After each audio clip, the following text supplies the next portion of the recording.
In the past 100 years, as these super technologies have been developed in the West, the smashing of atoms, the invention of radio, television, computers, immunology, so forth and so on, data has been arriving about the practices of Aboriginal cultures all over the planet, that they dissolve ordinary realities, ordinary cultural values, through an interaction, a symbiosis, a relationship to local plants that perturb brain chemistry.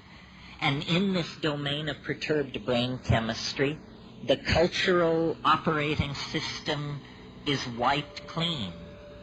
And something older, even for these people, something older, more vitalistic, more in touch with the animal soul, replaces it, replaces the cultural operating system, something not determined by history and geography, but something writ in the language of the flesh itself.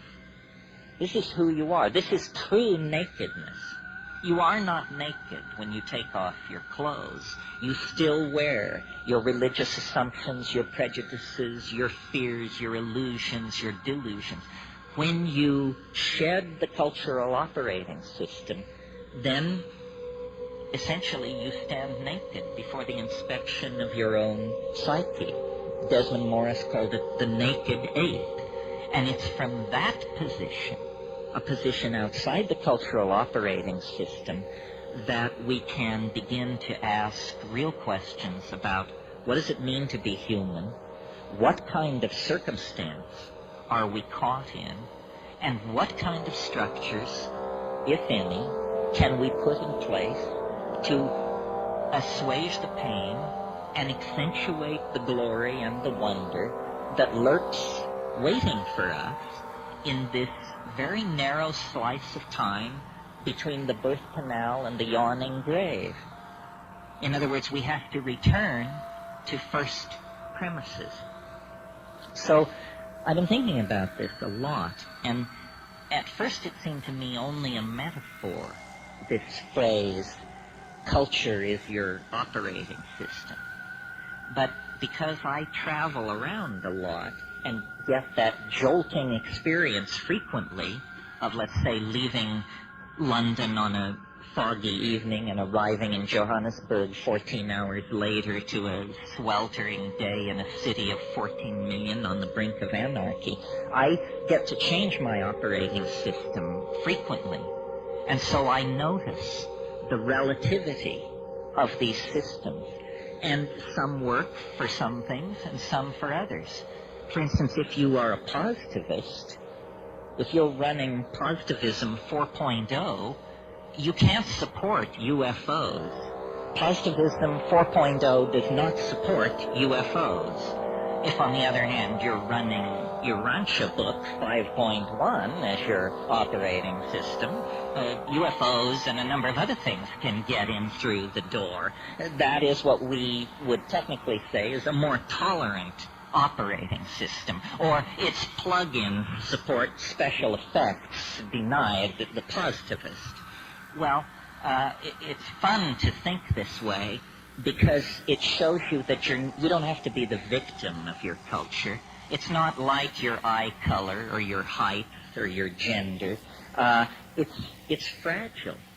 It can be remade if you wish it to be.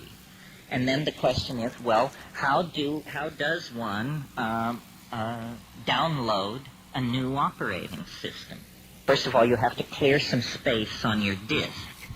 The best way to do this is probably with a pharmacological agent. You think of some while I have a drink of water. Psilocybin is an excellent disk cleaner. You can put a lot of things in the trash and have them just disappear with a psilocybin upgrade. Other pharmacological agents that will clear your disk are ayahuasca. And of course, these are gentle clearings of the disk, which take 5, 6, 7 hours. If you're in a hurry to dump that old data and leap right into the new operating system.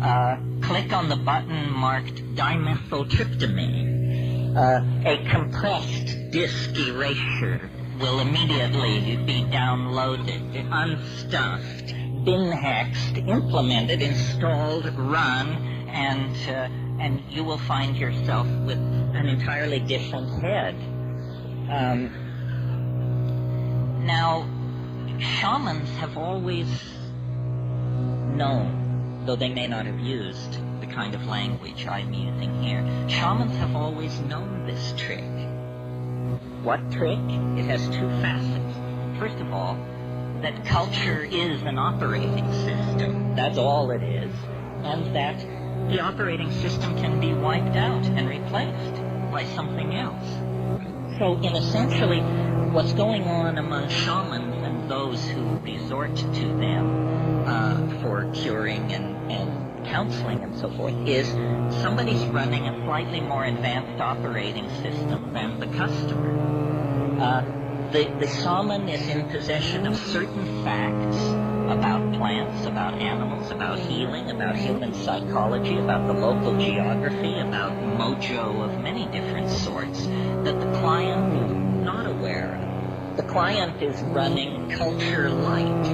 The shaman paid for the registered and licensed version of the software and is running a much heavier version of the software than the client. I think we should all aspire to make this upgrade. It's very important that you have all the bells and whistles on your operating system. Otherwise, somebody is going to be able to get a leg up on you. Well, what's wrong with the operating system that we have?